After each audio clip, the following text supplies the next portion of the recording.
Remember how Pharaoh, the king of Egypt, ordered for his troops to kill the male children of God's people?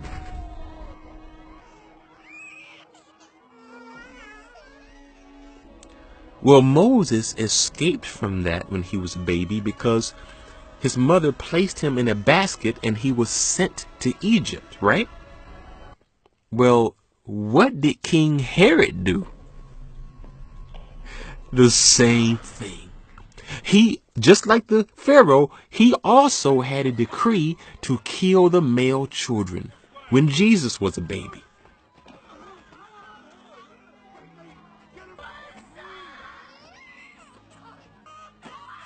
And how did Jesus escape from that? Just like how Moses did. Jesus also was sent to Egypt as a baby. It's amazing. They both were babies. They both escaped from a decree to kill children, the children of God, and they both were sent to Egypt. Coincidence? No. Prophetic parallel. Let's keep going. Here's another one. When Moses began his work for God, his entire mission was to save the Israelites from slavery to the kingdom of Pharaoh. Well, Jesus said himself that his mission is to save mankind from slavery to the kingdom of Satan. Let's keep going. Moses left his royal status as a prince of Egypt and was willing to join the low status of his people in order to save them. In the same way, Jesus left from royalty in heaven, sitting at the right hand of the Father, to join the low status of humanity in order to save us. Man, let's keep going. Why slow down now? Okay, check this out. Moses spent 40 days fasting on the mountain in preparation for what God would have him to do. Jesus also spent 40 days fasting in the wilderness on the mountains to prepare for what God would have him to do. It's all a parallel, man. Okay, now, this is big. I'm about to share another one. This is huge. Follow me here, okay? So, Moses performed signs and wonders, and the people believed in him because of it.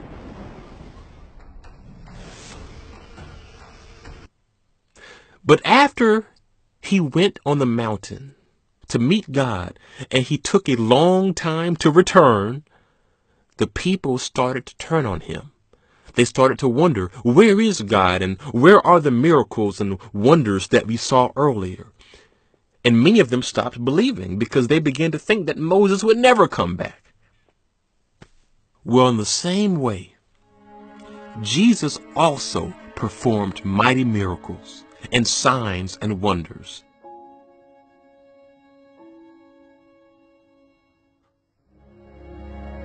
And when he was resurrected, he went up to Mount Zion at the right hand of God.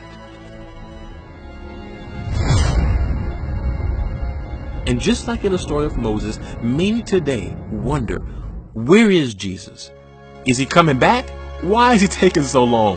Which is exactly what the Israelites said about Moses. And many today are saying the same thing. They are also saying that, hey, we don't see a lot of miraculous signs today. We don't see people walking on water today. We don't really see a lot of the things that we saw or heard about. Where are the miraculous signs? And that's exactly what the Israelites said. They said, we saw these miraculous signs, but now we're out here in the wilderness. We're not seeing a lot of stuff like this. Moses has left us. We don't know when he's coming back. And they turned on him. In the same way, Jesus said that the wicked generation before his return would say the same thing. They would say, where's his return? And they would say, we want to see signs. We want to see wonders. But Jesus said that the wicked generation will demand a sign. But the only sign that they will be given is the sign of Jonah. And the sign of Jonah refers to his resurrection and his return. Jesus was telling them the sign that will be the greatest of all signs will be when I am resurrected and when I return. But friends, we better be on his side before that happens. You want more? Let's keep going. Another prophetic parallel. When the Israelites turned away from God and worshiped idols, Moses asked God to forgive them. And when Moses was talking with God, he even offered his own life for the salvation of his people.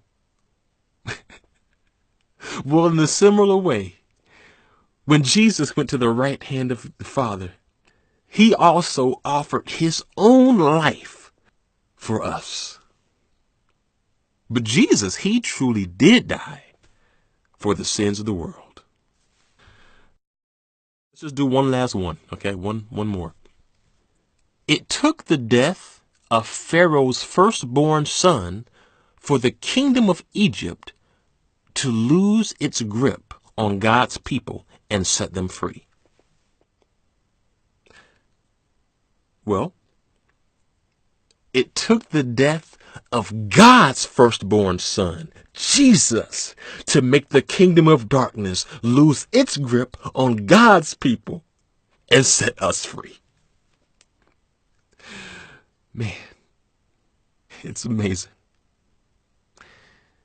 The story of Moses foretold that it would be the loss of a firstborn son that would lead to the freedom of God's people.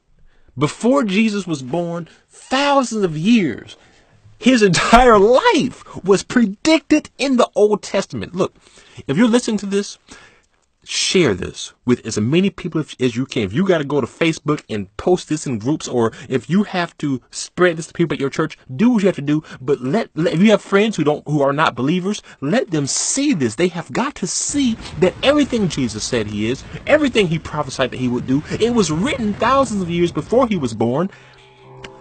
It ain't coincidence. Excuse my bad grammar. It's prophecy.